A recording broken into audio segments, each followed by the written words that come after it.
On m'a dit qu'il fallait que j'isole les murs de ma maison. Mais j'ai des murs de pierre de 50 cm d'épaisseur.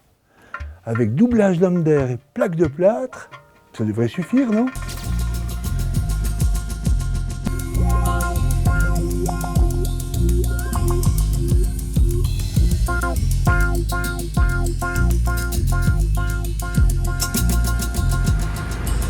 Avez-vous déjà ressenti cette sensation de froid lorsque vous posez la main sur votre mur?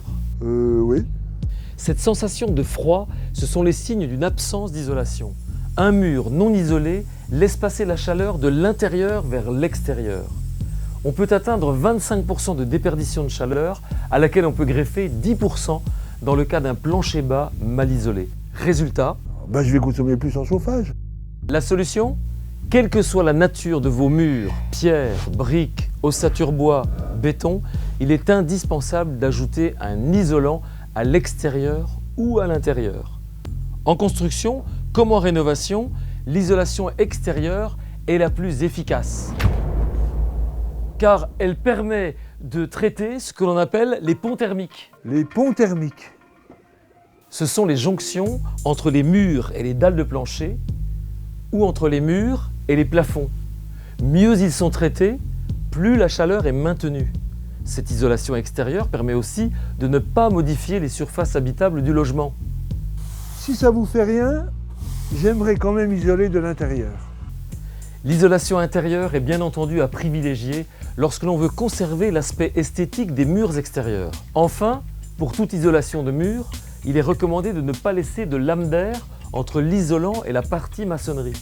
Cela limite les problèmes de condensation dans le mur. Je choisis quoi comme épaisseur pour l'isolant? C'est simple, et cela quelle que soit l'isolation, extérieure et intérieure.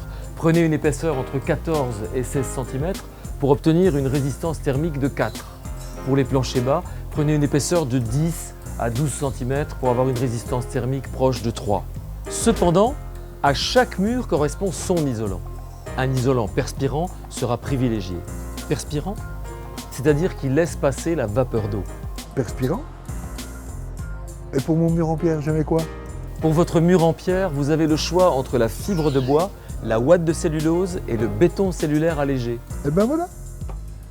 En résumé, je dirais qu'il est fondamental d'isoler vos murs et vos planchers bas pour économiser du chauffage, apporter du confort au quotidien dans votre logement et supprimer cette sensation de parois froides. Et n'oubliez pas qu'il existe des aides financières pour la rénovation des logements. Le crédit d'impôt développement durable, l'éco-PTZ, la prime rénovation, ainsi que des aides de l'ANA. Alors, renseignez-vous auprès de votre espace Info Énergie avant d'entamer vos travaux.